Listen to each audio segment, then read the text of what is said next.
Hello friend, welcome to my channel JD science classes में आप सभी का स्वागत है। जैसा कि हम UP triple S C video और एग्जाम के लिए हिंदी के प्रैक्टिस सेट सॉल्व कर रहे हैं, तो आज हम एक नए प्रैक्टिस सेट के साथ उपस्थित हुए। आशा करता हूँ आप सभी अच्छे होंगे। अगर आप हमारे चैनल पर नए हैं तो चैनल को सब्सक्राइब कर लीजिएगा और बेल आइकन प्रेस कर दीजिएगा ताकि आपको नोटिफिकेशन मिलता रहेगा।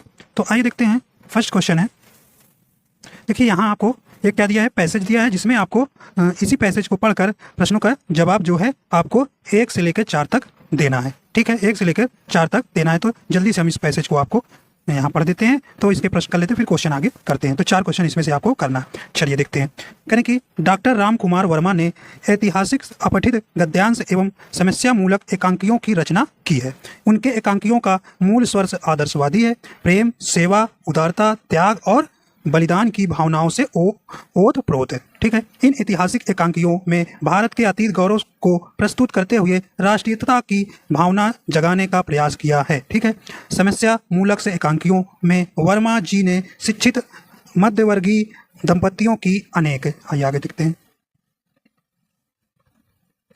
अनेक समस्याओं, प्रेम, सेक्स, संदेह, दंभ आदि को कथानक का विषय बनाया है, किंतु उनकी परिणति आदर्श में हुई है, क्योंकि उनके एकांकियों की नायिकाएं अंततः अपने पति के सम्मान की रक्षा करती हुई दिखाई पड़ती हैं। यथा रेशमी टाई की ललिता और एक्ट्रेस एकांकी की नायिका प्रभात कुमारी अतिशय आदर्शवादिता के कारण वर्मा जी के एकांकी यथार्थ से दूर हो गए जान पड़ते हैं, किंतु एकांकी शिल्प की दृष्टि से वे हिंदी युग के प्रवर्तक एकांकीकार माने जाते हैं। ठीक है, आगे देखते हैं। माने जाते हैं तो आरंभ कौतूहल, संकलन, त्रय, चरम सीमा आदि तत्व उनके एकांकियों में बड़ी सूक्ष्मता से विद्यमान हैं। रंगमंचीयता एवं अभिनेता के गुणों से भी उनके एकांकी संपन्न है तथा उनमें सरसता के साथ साथ शिल्प की पौरता भी विद्यमान है। वस्तुतः एकांकी कला को चरम यौवन पर पहुंचाने का श्रेय डॉक्टर राम कुमार वर्मा को ही दिया जाता है। ठीक है, तो अब आपको यहाँ पर इन्हीं आपने एक बार और अच्छे से इसे पढ़ लीजिएगा, तो इनको आप प्रश्न का जवाब आपको दे रहे। ठीक है, देखिए पहला प्रश्न आपसे पूछा गया है कि डॉक्टर राम कुमार वर्मा के एकांकियों का मूल स्वर है, तो मूल स्वर आपसे यहाँ पूछा गया है, तो कौन सा हो जाएगा? तो भाई कौन सा हो जाएगा? यथार्थवादी, आदर्शवादी या आदर्शोन्मुखी, यथार्थवादी या उपयुक्त में से कोई नहीं। तो कौन सा हो जाएगा भाई? तो आपने ऊपर ही पढ़ा था, तो कैसा था इसमें? बी नंबर से हो जाएगा, आदर्शवादी। क्या भाई? आदर्शवादी। तो यहीं आपने ऊपर ये देखा था, यहाँ पे देखिए उनके एकांकियों का मूल स्वर क्या था? आदर्शवादी था। ठीक है, चलिए आगे चलते हैं। तो इस प्रकार आपका ऑप्शन नंबर बी सही हो जाएगा। आइए अगला देखते हैं। अगला क्वेश्चन है, नेक्स्ट क्वेश्चन कह रहे हैं कि उपर्युक्त गद्यांश में प्रयुक्त शैली कैसी है? कह रहे हैं कि विवरणात्मक है, विवेचनात्मक है, आलोचनात्मक है या गवेषणात्मक है। तो कौन सी इसमें शैली का प्रयोग इन्होंने किया है, तो ये आपको बताना है। तो कौन सा हो जाएगा भाई? तो ऑप्शन नंबर यहाँ सी नंबर सही हो जाएगा, आलोचनात्मक शैली का प्रयोग किया है। ठीक है, आइए अगला देखते हैं। कह रहे कि वर्मा जी के समस्या मूलक एकांकियों में से चित्रण किया गया है, कह रहे कि शिक्षित मध्यवर्गीय दंपतियों की समस्या का, राजनीतिक समस्या का, शोषण की समस्या का या सामाजिक समस्या का।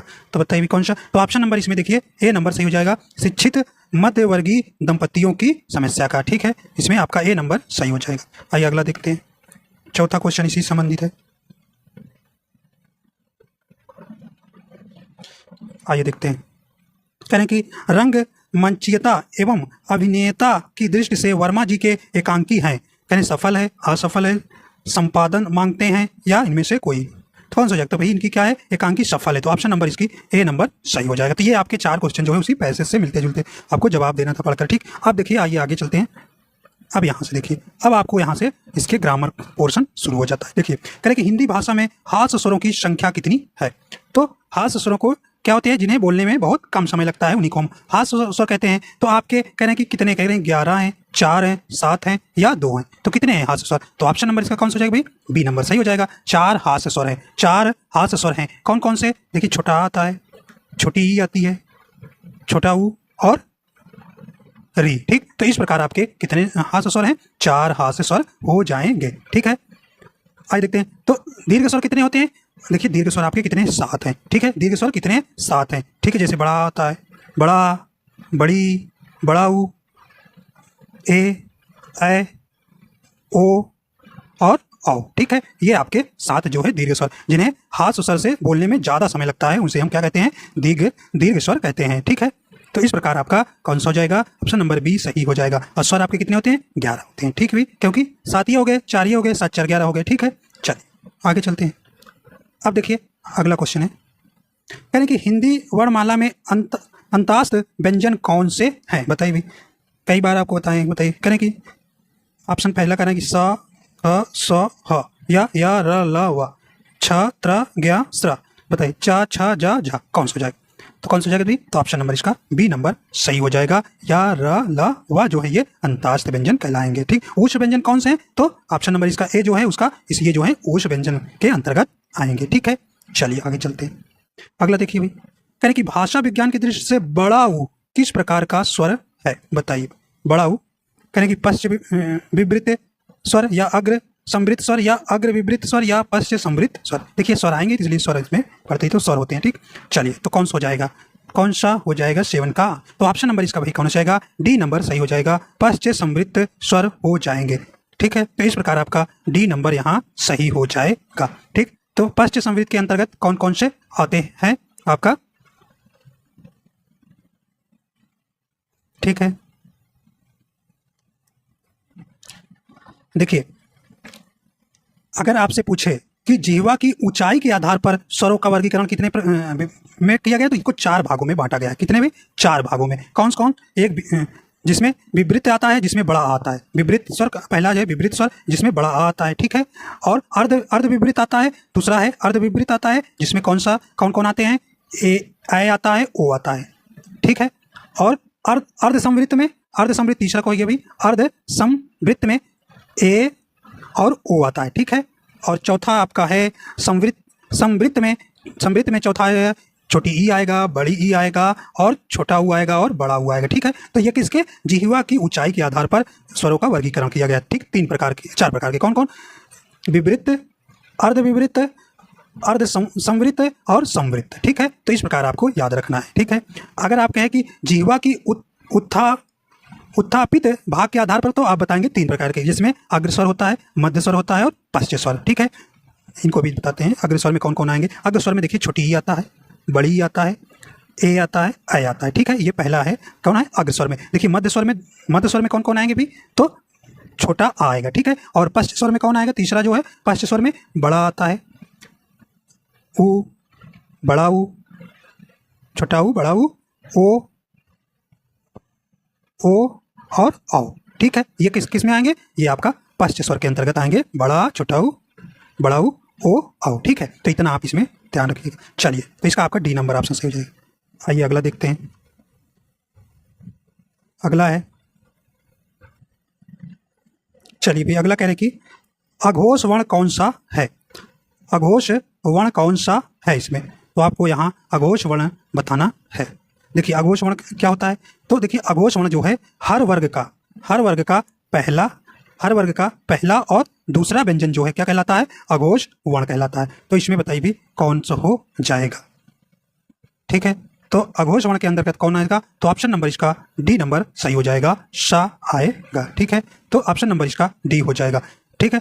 तो घोषत्व के आधार पर आपके 2 प्रकार के बांटा गया है, अघोष और घोष, जिसे सघोष भी कहते हैं। घोष के अंतर्गत कौन आएगा, हर वर्ग का तीसरा, चौथा और 5वां वर्ण जो है व्यंजन जो आता है उसी को हम घोष कहते हैं या सघोष कहते हैं, जिसमें आपका तीसरे वर्ण पे कौन आएगा, घ आएगा, चौथे पे घ आएगा और 5वें पे अंग आएगा, ठीक। तो देखिए अघोष के अंतर्गत पहला और दूसरा व्यंजन आएगा हर वर्ग का, और सघोष के अंतर्गत क्या आएगा भाई, तीसरा, चौथा और 5वां व्यंजन आएगा, ठीक है। तो यहाँ पे आपका डी नंबर ऑप्शन सही हो जाएगा, डी नंबर ऑप्शन सही हो जाएगा, ठीक है। चलिए आगे चलते हैं।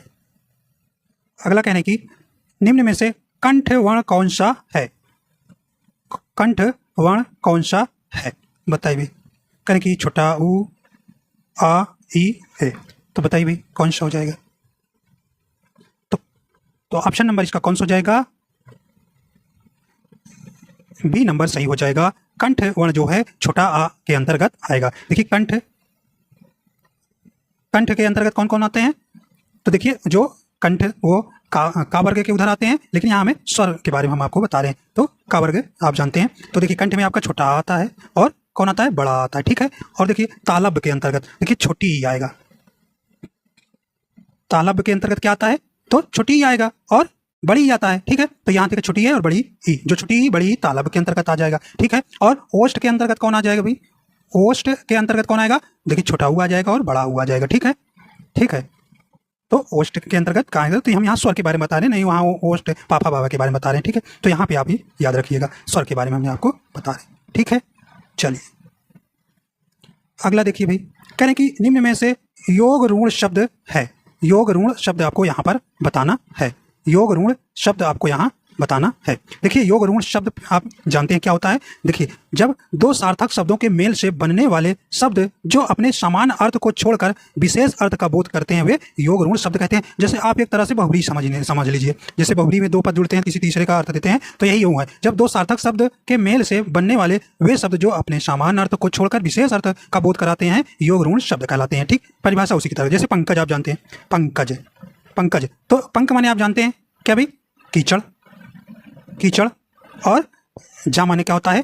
जन्म, जन्म लेना, ठीक, जन्म लेना, ठीक। इसी प्रकार लंबोदर, लंब मतलब लंबा है या बड़ा, उदर माने पेट, बड़े पेट वाला, ठीक है, बड़े पेट वाला। तो क्या होगा? दो शब्दों सार्थक शब्दों के मिलकर ये अर्थ को छोड़कर विशेष अर्थ प्रदान कर रहे हैं, ठीक है। तो उसी को बोलते हैं आपका क्या? योग ऋण शब्द। तो आपको देखिए ऑप्शन नंबर इसका ए नंबर सही हो जाएगा। वीणा वादनी जो है ये आपका योग ऋण शब्द हो जाएगा। क्या भाई? योग ऋण शब्द हो जाएगा। देखिए आपसे यहाँ इस तरह से पूछता है कि व्युत्पत्ति या रचना के आधार पर शब्द कितने प्रकार के होते हैं? क्या भाई?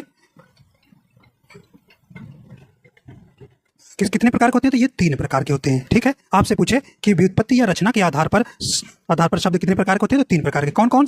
आपका एक ऋण शब्द होता है, ऋण शब्द होता है। दूसरा है यौगिक होता है। क्या भाई? यौगिक होता है, यौगिक होता है, ठीक। तो इस प्रकार आपका ऋण शब्द, यौगिक शब्द और योग ऋण शब्द जो है ये उत्पत्ति या रचना के आधार पर होते हैं, ठीक है। तो आइए देखते हैं अगला, इसको हटाते। तो अगर आपसे पूछ लिया जाए यहीं पर,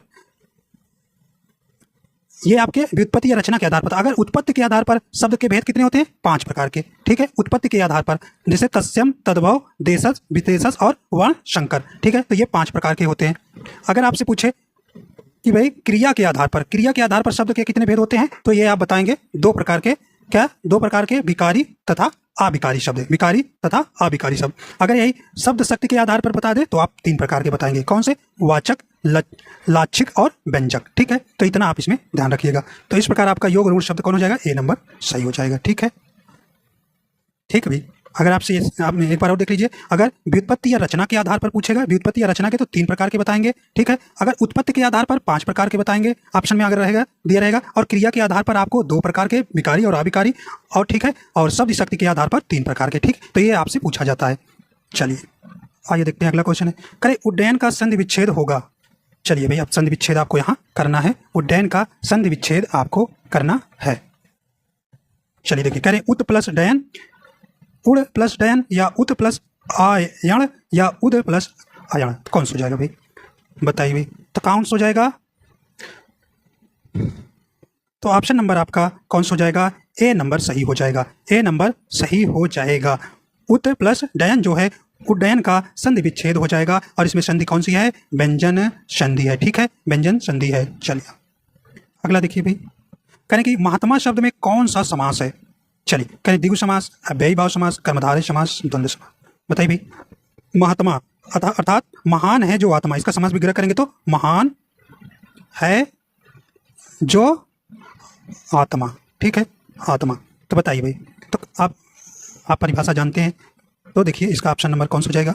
तो आपका सी नंबर सही हो जाएगा, कर्मधारय समास। तो कर्मधारय समास आप जानते हैं कि पहला पद क्या हो? विशेषण हो या दोनों पद विशेषण हो, और अंतिम पद क्या हो? संज्ञा हो, या उसी को विशेष भी कहते हैं। क्योंकि विशेषण किसे कहते हैं? जो संज्ञा की विशेषता बताएं, संज्ञा अर्थात विशेष, ठीक है। तो इस प्रकार आप यहाँ ध्यान रखिएगा, कर्मधारय उसे कहते हैं या प्रथम पद विशेषण होता है, अंतिम पद संज्ञा होता है, तो उसे कर्मधारय समास कहते हैं। द्विगु समास में आप जानते हैं प्रथम पद आपका क्या होता है? संख्यावाचक होता है, अंतिम पद संज्ञा होता है, ठीक है। अव्ययी भाव में आप जानते हैं उसमें क्या? अव्यय उपसर्ग लगा रहता है, ठीक है। तो इस प्रकार, और द्वंद्व समास आप जानते हैं जिनमें दोनों पद प्रधान होता है, ठीक है, वो आपका द्वंद्व समास होता है। आइए चलते हैं आगे। अगला है कहने की प्रज्ञ में उपसर्ग आपको बताना है, कौन सा उपसर्ग इसमें है, बताइए भाई। देखिए कहने की परा, प्रा, परि या प्रा, तो कौन सा हो जाएगा, ऑप्शन नंबर बी नंबर से हो जाएगा। प्रा जो है प्रज्ञ का उपसर्ग है, ठीक है।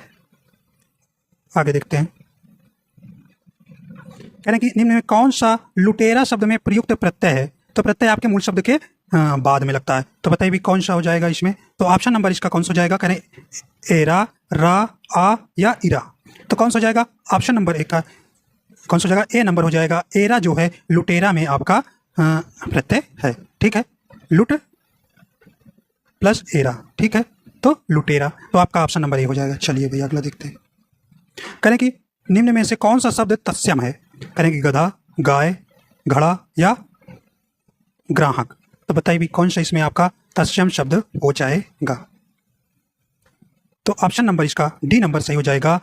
शब्द तत्सम आपको कौन सा, ग्राहक जो है आपका तत्सम शब्द हो जाएगा। चलिए आगे चलते हैं।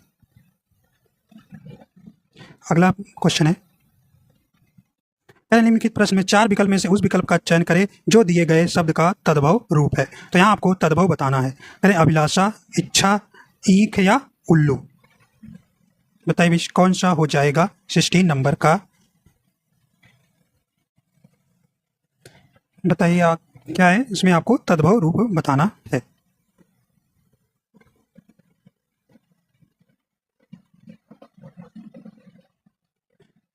अच्छा यहाँ पे है, सॉरी यहाँ आपको बताना है इच्छुका, हाँ यहाँ चयन करें दिए गए शब्द का तद्भव रूप है, तो अच्छा इच्छुका आपको क्या बताना है, तद्भव बताना है। बताइए करें अभिलाषा, इच्छा, ईख, उल्लू, तो कौन सा हो जाएगा भाई, तो ऑप्शन नंबर इसका सी नंबर सही हो जाएगा। इच्छुक का तद्भव क्या हो जाएगा, ईख, गन्ना जिसको बोलते हैं, तो ऑप्शन सी सही हो जाएगा। देखिए उल्लू, उल्लू का तत्सम क्या होता है, उलूक होता है, क्या भाई, उलूक है, ठीक है। चलिए आगे चलते हैं। कहने की खिड़की किस प्रकार का शब्द है, कहने की तद्भव है, विदेशज है, देशज है या वर्ण संकर है, तो बताइए कौन सा हो जाएगा। तो ऑप्शन नंबर यहाँ सी नंबर से हो जाएगा। खिड़की जो है आपका देशज शब्द है, ठीक। देशज शब्द मतलब देश में ही किसी प्रकार से जो उत्पन्न हो जाते हैं और पता भी नहीं चलता है, तो ऐसे शब्द देशज शब्द कहलाते हैं। अगला है, निम्न कौन सा शब्द विदेशी है, चलिए कहने की अथाह, उमंग, गगरी, ललाल, कौन सा हो जाएगा। तो ऑप्शन नंबर इसका कौन सा हो जाएगा, विदेशी शब्द 18 का, तो डी नंबर चला जाएगा। तो ललाल जो है आपका विदेशी शब्द है, और जो अथाह, उमंग, गैगरी ये आपके देशज शब्द हैं।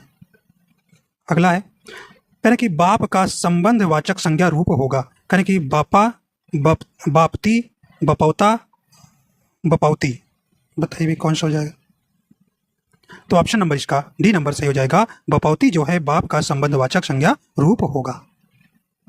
नेक्स्ट क्वेश्चन है, कहने निम्न में सर्वनाम शब्द है, तो सर्वनाम आपके 6 प्रकार के होते हैं, तो बताइए कौन सा इसमें सर्वनाम शब्द है। कहने की दान है, भजन है, कुछ है, पढ़ना है, बताइए कौन सा हो जाएगा। तो क्या हो गया, कुछ जो है आपका सर्वनाम है, कुछ जो है आपका क्या है, सर्वनाम है, ठीक है। आइए देखते हैं अगला। कहने निम्न में से विशेषण शब्द बताइए, तो विशेषण भी कितने प्रकार के हैं आपके, 4 प्रकार के, बताइए कौन सा। अजय, अजित, अकर्म, अनुशंसा, कौन सा हो जाएगा। तो ऑप्शन नंबर 21 का कौन सा हो जाएगा, बी नंबर से हो जाएगा। अजित जो है आपका विशेषण शब्द है।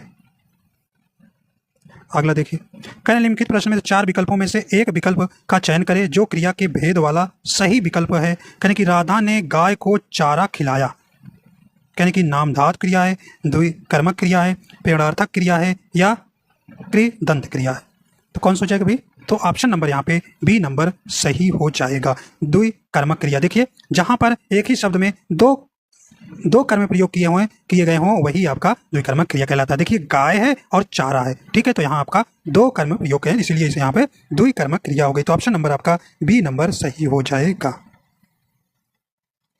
अगला क्वेश्चन है, कहना जिन शब्दों में लिंग, वचन, कारक आदि के कारण कोई परिवर्तन नहीं होता है उसे हम क्या कहते हैं। करें क्रिया कहलाते हैं, वचन कहलाते हैं, अव्यय कहलाते हैं या वाच्य कहलाते हैं, बताइए भी क्या कहलाते हैं। तो ऑप्शन नंबर इसका कौन सा हो जाएगा सही, सी नंबर सही। तो इनकी परिभाषा भी आप याद रखिएगा, अव्यय क्या है, निपात क्या है, ठीक है। तो ये सी नंबर चला जाएगा, अव्यय कहलाते हैं, ठीक है। इन पे जो है कारक वचन पुरुष का लिंग का कोई प्रभाव नहीं पड़ता है, ठीक है। तो अव्यय भी आपके 4 प्रकार के होते हैं, ठीक है। चलिए आगे चलते हैं। करेंगे कल्प वृक्ष का पर्याय नहीं है, इसमें कौन सा कल्प वृक्ष का पर्यायवाची नहीं है। करेंगे अमृतत्व, सुर तरु, पारिजात, कल्प तरु, तो कौन सा हो जाएगा, तो ऑप्शन नंबर इसका ए नंबर सही हो जाएगा। अमृतत्व जो है यह जो है कल्प वृक्ष का पर्यायवाची नहीं है। आइए देखते हैं अगला क्वेश्चन है। करें कि भूगोल का विपरीतार्थक शब्द बताइए, तो विलोम आपको बताना है। करें इतिहास, अंतरिक्ष, ध्रुवगोल या खगोल, तो कौन सा हो जाएगा भाई, तो ऑप्शन नंबर इसका डी सही हो जाएगा। खगोल जो है भूगोल का विपरीतार्थक शब्द है। आइए देखते हैं अगला क्वेश्चन। करें वह स्त्री जिसका पति परदेश गया हो, वाक के लिए एक शब्द आपको बताना है, बताइए भाई, तो कौन सा हो जाएगा इसमें सही ऑप्शन, तो ऑप्शन नंबर इसका सी नंबर सही हो जाएगा। प्रोसित पतिका जो है, प्रोसित पतिका जो है या जो है वह स्त्री जिसका पति परदेश गया के लिए एक शब्द है। आइए देखते हैं अगला क्वेश्चन। करें कि निश्चल, निश्चल, निश्चल शब्द युग्म का सही अर्थ आपको यहाँ बतलाना है, कौन सा हो जाएगा। देखिए निश्चल मतलब छल रहित और निश्चल अटल, तो ऑप्शन नंबर इसका ए नंबर सही हो जाएगा। आइए देखते हैं अगला क्वेश्चन। करें कि अनेकार्थी शब्द अब्ज के गलत विकल्प का क्या करना है, चयन कीजिए। करें कि शंख, चंद्रमा, मेघ, कपूर, तो कौन सा हो जाएगा भाई, तो ऑप्शन नंबर इसका कौन सा हो जाएगा, क्या गलत वाला आपको चुनना है, गलत वाला चुनना है, तो ऑप्शन नंबर इसका सी नंबर चला जाएगा। मेघ जो है अब्ज का अनेकार्थी शब्द नहीं है, ठीक। शंख, चंद्रमा, कपूर ये हैं अब्ज के क्या है, अनेकार्थी शब्द हैं। देखिए इसे अरब की संख्या भी कहते हैं, अरब की संख्या, ठीक है। कमल भी है इसका, कमल, कमल भी इसका अनेकार्थी शब्द है, ठीक है। और ठीक है, और ये तो है ही है, शंख है, चंद्रमा है, कपूर है, ठीक। तो इसके अनेकार्थी शब्द हैं, ठीक है। मेघ मतलब बादल होता है, ठीक है। चलिए अगला देखिए, नेक्स्ट क्वेश्चन कह रहे हैं कि निम्न में वर्तनी की दृष्टि से शुद्ध शब्द वाला आपको बताना है। वाल्मीकि का शुद्ध शब्द कौन सा हो जाएगा, कौन सा हो जाएगा भाई, तो ऑप्शन नंबर इसका बी नंबर सही हो जाएगा। वाल्मीकि जो है सही शब्द है, ठीक। आइए अगला देखते हैं। करें कि वर्तनी की दृष्टि से इनमें अशुद्ध शब्द आपको बताना है, अशुद्ध शब्द बताना है। करें कि यानी, यानी, सूची या शुष्क, तो कौन सा हो जाएगा, ऑप्शन नंबर इसका ए नंबर सही हो जाएगा। यानी जो है अशुद्ध शब्द है, इसका यानी होता है, ठीक है। तो बी नंबर में इसका शुद्ध शब्द भी दिया है। अगला क्वेश्चन है, करें उसने टेढ़ी चाल चली, वाक्य में कौन सा कारक है, तो उसने टेढ़ी चाल चली। करें कर्म कारक है, संबंध कारक है, अधिकरण कारक है या कर्ता कारक है, तो कौन सा हो जाएगा इसमें, तो ऑप्शन नंबर इसमें क्या हो जाएगा, डी नंबर सही हो जाएगा। कर्ता कारक है, तो उसने टेढ़ी चाल चली, तो यहाँ कर्ता की प्रधानता दिखाई जाएगी, तो इस प्रकार आपको डी नंबर यहाँ सही हो जाएगा।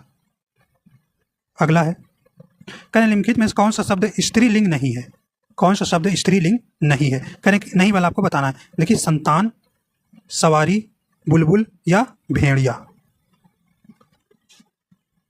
तो ऑप्शन नंबर इसका कौन सा हो जाएगा, ऑप्शन नंबर इसका डी नंबर सही हो जाएगा। भेड़िया जो है आपका क्या है, पुल्लिंग शब्द है, तो ऑप्शन नंबर इसका डी नंबर सही हो जाएगा।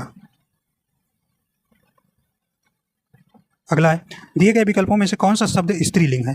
करें लड़का, कुर्सी, पेड़, शेर, तो कौन सा हो जाएगा, तो करें कुर्सी। देखिए कुर्सी अच्छी है या अच्छा है, कुर्सी अच्छी होती है, तो ऑप्शन नंबर बी सही हो जाएगा।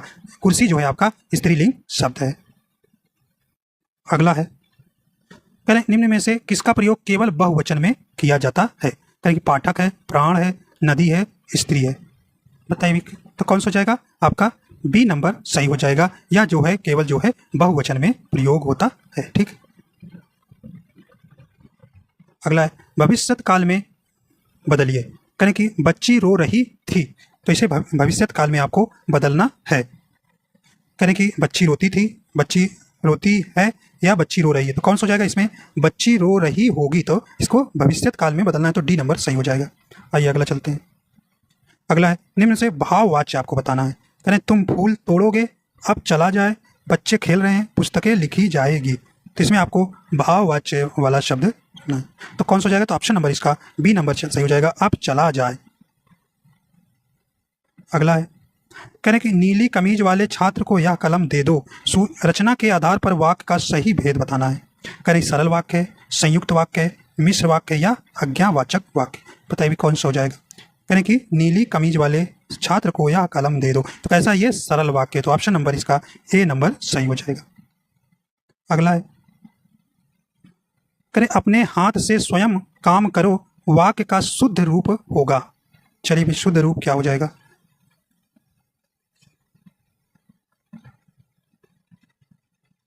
तो ऑप्शन नंबर बताइए इसका कौन सा हो जाएगा।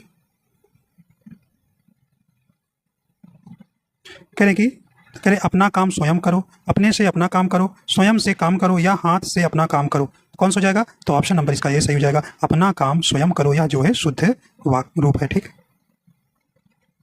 अगला करें अर्ध विराम कौन सा है। तो अर्ध विराम कौन सा है। ठीक है, ए नंबर तो आपका पूर्ण विराम है। ठीक है, और बी नंबर अल्प विराम है। ठीक है, और अर्ध विराम आपका कौन सा है, ये तो क्वेश्चन प्रश्नवाचक चिन्ह है, तो ऑप्शन नंबर इसका सी नंबर सही हो जाएगा। अर्ध विराम जो है सी नंबर ऑप्शन सही हो जाएगा। अगला है आग में घी डालना मुहावरे का सही अर्थ है, कौन सा हो जाएगा। तो ऑप्शन नंबर इसका कौन सा हो जाएगा। हवन करना नहीं, देवता को प्रसन्न करना, क्रोधी को और अधिक उत्तेजित करना, तो ऑप्शन नंबर इसका कौन सा हो जाएगा। सी नंबर सही हो जाएगा, आग में घी डालना। अगला क्वेश्चन है देखिए, कहने कि गर्व करना विकल्प में से दिए हुए में से किस मुहावरे का अर्थ है। ऐंठ कर चलना, दिन काटना, ओले पड़ना या डींग हाँकना। तो गर्व करना का मतलब ऐंठ के चलना, तो ऑप्शन नंबर ए इसका सही हो जाएगा। आइए अगला देखते हैं। अगला क्वेश्चन है, कहने कि घाट घाट का पानी पीना लोकोक्ति का उपयुक्त अर्थ है। कहने अनेक क्षेत्रों का अनुभव, जीवन में स्थिरता का अभाव, दर दर भटकना या परोपकार के लिए यहाँ वहाँ घूमना, तो कौन सा हो जाएगा भाई। तो ऑप्शन नंबर 42 का कौन सा हो जाएगा। ए नंबर आपका सही हो जाएगा, अनेक क्षेत्रों का अनुभव होना। ठीक, तो घाट घाट का पानी पीना का अनेक क्षेत्रों का अनुभव होना।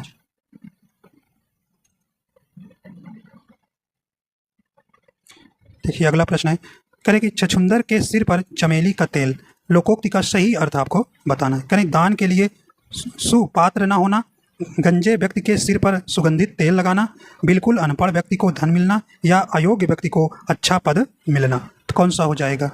तो ऑप्शन नंबर करें छछुंदर के सिर पर चमेली का तेल, तो ऑप्शन नंबर इसका डी सही हो जाएगा, अयोग्य व्यक्ति को अच्छा पद मिलना। आइए अगला चलते हैं।